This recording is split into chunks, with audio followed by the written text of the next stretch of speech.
What up, Space Cadets? And this is going to be part 2 of games that are great for noobs and normies. Once again, the order will have no particular ranking, and we'll keep it light for brevity's sake. So let's get to it. The lab is basically Valve's tech demo to showcase VR.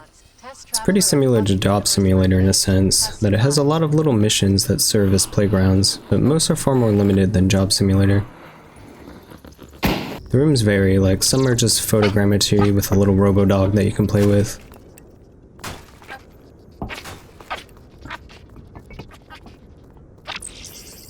Or a scaled solar system that you can fly around like a god in. It even has a few example games like archery.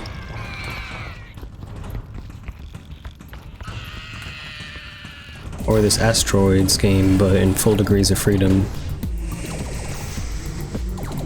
Or this little slingshot minigame.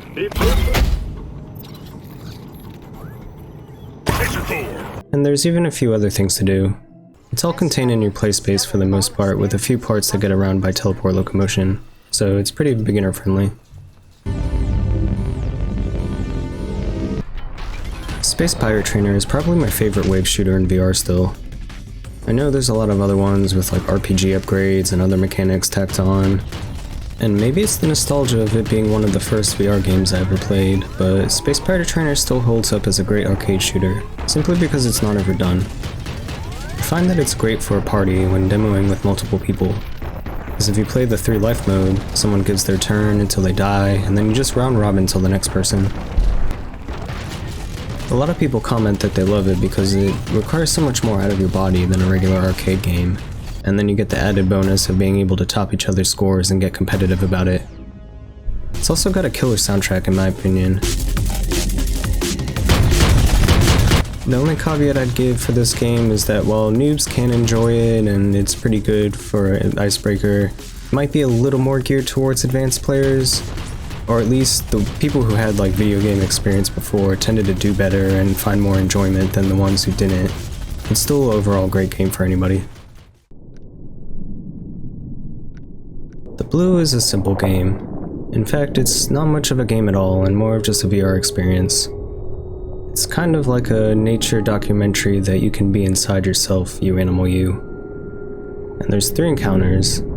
The whale encounter is on a shipwreck where you're obviously visited by a huge whale that I personally never appreciated the size of until I saw this.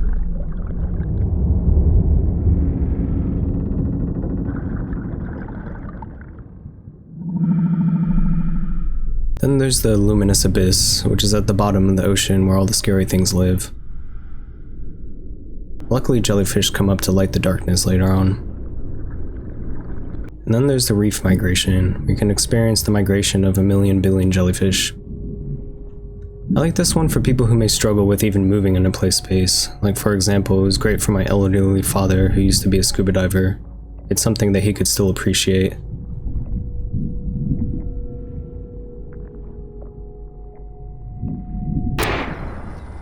Super hot. Super hot. Super hot. So Super Hot is another sort of shooter, but not really. It's more of a puzzle, and that's because the enemies move only when you move, so if you go fast, they go fast. If you go slow, they go slow.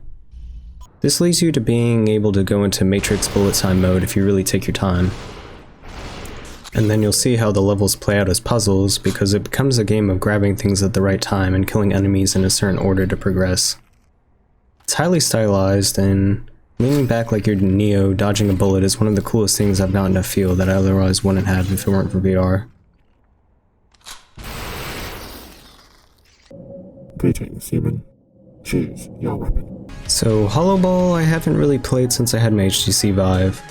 I remember using it as a demo a lot because it was essentially Pong in VR, but man, when I tried it to record this video, it did not age well. Honestly, you're just better off getting 11 Table Tennis, which I reviewed in this other video. So since this one was kind of a dud, I'm gonna go over a quick Ultra bonus game. This is Aircar. It's basically an Unreal Engine environment where you can drive around an aircar like in Fifth Element. You go around the city looking for these things that let you increase your boost, but other than that, there's not really much to it. Turbo upgrade acquired. But the environment is beautifully done, and since it's a seated experience, it's easy for someone to pilot with Index or Quest controllers or like an Xbox controller to even noobify it even more. I think it would be cool if you could get like money to move packages, or if it was like Crazy Taxi 3! where you could pick up people and drop them off, but for a free demo it's pretty cool. Well, that's it. If you haven't already, check out part 1 of this video for 5 more great games that are great for VR noobs. And thanks for all the suggestions. If you have any more comments on these games or any more suggestions for great noob-friendly games, let me know below. Till next time, peace. Do all of the BS, you know? Like all the crafting and blah blah blah that you can just sink hours and hours and hours into. I don't want to do it. It's just not fun to me. So, yeah, and I found myself like enjoying that experience more. But I think it's hard even to do that.